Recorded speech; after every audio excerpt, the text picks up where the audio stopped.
For more than 2 billion people in the world, the Bible serves as the primary source of truth and understanding of reality. Within its pages are statements about faith, morality, and history that help guide its adherents into the future. And yet, despite the apparent coherency of the text to Christians, non-Christians will be quick to point out the plethora of internal contradictions and inconsistencies as a means of delegitimizing its importance and turning people away from the faith. For Christians, it is critically important that we understand the extent to which these claims are true and learn how to respond to them. This is Catholicism in Focus.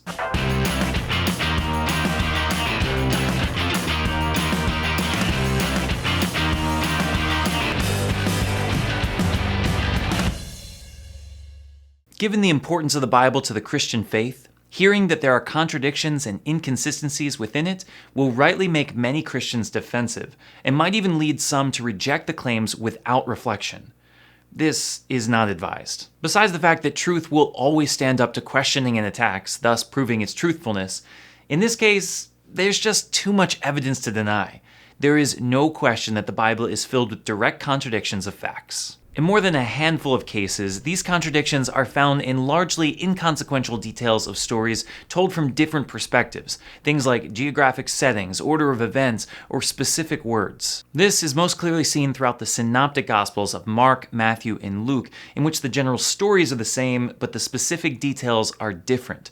This can also be found in the different accounts of historical writings of Samuel and Kings compared to the books of Chronicles. Similarly, lists are often ripe for contradiction in the Bible, offering different information in different places.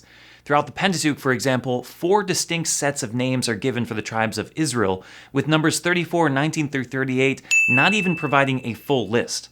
The same can be said, quite fittingly, about the 12 names of the apostles throughout the Gospels and the Acts of the Apostles, with Luke and Acts varying slightly from Matthew and Mark. But there are more than just conflicts of particular details. Throughout the Bible, we find plenty of cases in which the same events are interpreted quite differently. The classic example of this is the story of Sodom and Gomorrah. Ask most people why God destroyed these 2 cities, and the answer you'll get is because of the distorted sexual desire of the men in the city. This is the explanation given in the letter of St. Jude. But read Ezekiel, and you'll find that the prophet claims otherwise, blaming it on their pride, excess of food, complacency, and forgetting to help the poor. To complicate matters further, the prophet Jeremiah takes yet another approach, arguing that the sin of Sodom and Gomorrah was actually adultery. 3 scriptural interpretations of Scripture, offering 3 very different answers. The same can be seen in a few places in the New Testament letters, disagreeing with one another or offering divergent interpretations of Old Testament texts. And while examples like these are certainly problematic for any attempt to argue that the truth of the Bible is self-evident and easily interpreted, the most significant challenge in terms of contradictions is still ahead of us. In more than a few cases, entire stories are recounted in different and even irreconcilable ways. What's interesting about these cases is that they're often glaringly obvious, placed right next to each other, and yet completely overlooked. Take, for instance, the story of creation. In the opening chapters of Genesis, we find 2 completely different accounts of creation, one right next to the other. In chapter 1, God creates by speaking, revealing immense power and transcendence. Men and women are created at the same time, and humanity is the final act of creation. Immediately following chapter 2, though, God is portrayed as much more anthropomorphic, creating with God's hands and acting intimately with creation. Man is created separate from woman, and all the animals are created in between. In detail and overall theology, what we have are 2 completely different stories. The same can be seen in Jacob's fleeing his native land in Genesis 27 and 28, the 2 accounts of Joseph being sold into slavery, and of course the major differences seen in the way Jesus is portrayed in the Synoptic Gospels compared to the Gospel of John. Sometimes the very essence of the story varies from place to place. And so, what do we do about this? As Christians, do we just accept that these contradictions are proof that the Bible is a flawed and therefore useless document? No, not exactly. On one level, the occurrence of minor discrepancies in detail help to remind us what we mean when we say that Scripture is inerrant.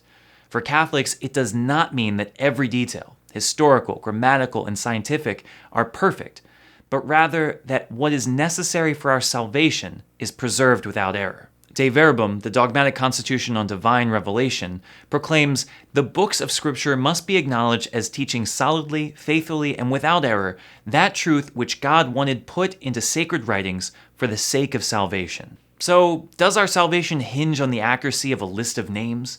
Does it truly matter if Jesus spoke on a mountain or on a plain, fed 5,000 or 4,000, or went to Jerusalem once or 3 times? For Catholics, the answer is no, and so we can overlook these minor details without challenging our faith. As divinely inspired documents written by humans, we know that the divine word can be preserved even despite some human error. But what do we do when the issue in question is not an inconsequential detail, but rather a statement about God's very self, moral life, or faith? How do we reconcile 2 creation stories or 4 gospels? For some, there will be a temptation to pretend that these different stories don't exist, smoothing over differences and performing tremendous mental gymnastics to fit stories within each other, so to avoid ambiguity or conflict. And we could try this approach. We could try to fold competing details into one another, flipping them around and coming up with some elaborate explanation of how they fit together.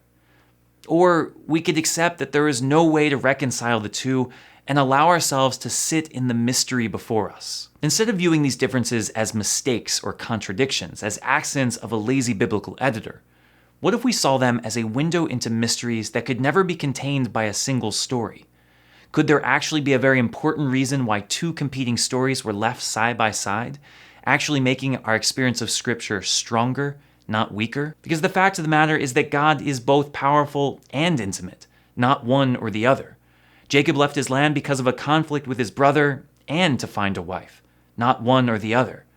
Jesus is fully God and fully human, completely rooted in a historical reality while also descending from the glory of the Father, not one or the other. And it's this recognition that leads us to the distinction that ultimately matters in this question.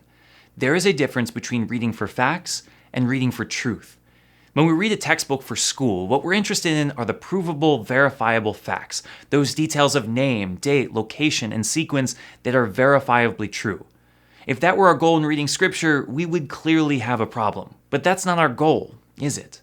Our goal in reading Scripture is not to figure out the specific details of historical events or scientifically accurate explanations, but rather to understand the truth of our reality, to answer the much more important questions of life.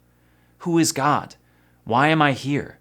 What am I supposed to do with my life? Read in this way, for this purpose, there is no contradiction in Scripture, and it remains the most important book we could ever read. Thanks for watching this episode of Catholicism in Focus, and special thanks to Alan Howard for his financial contribution on Patreon. Because of Alan and so many others, Breaking in the Habit is able to produce original content 4, sometimes 5 days a week, including videos like this, vlogs, reflections, and even a new podcast. Be sure to check out all that Breaking in the Habit has to offer.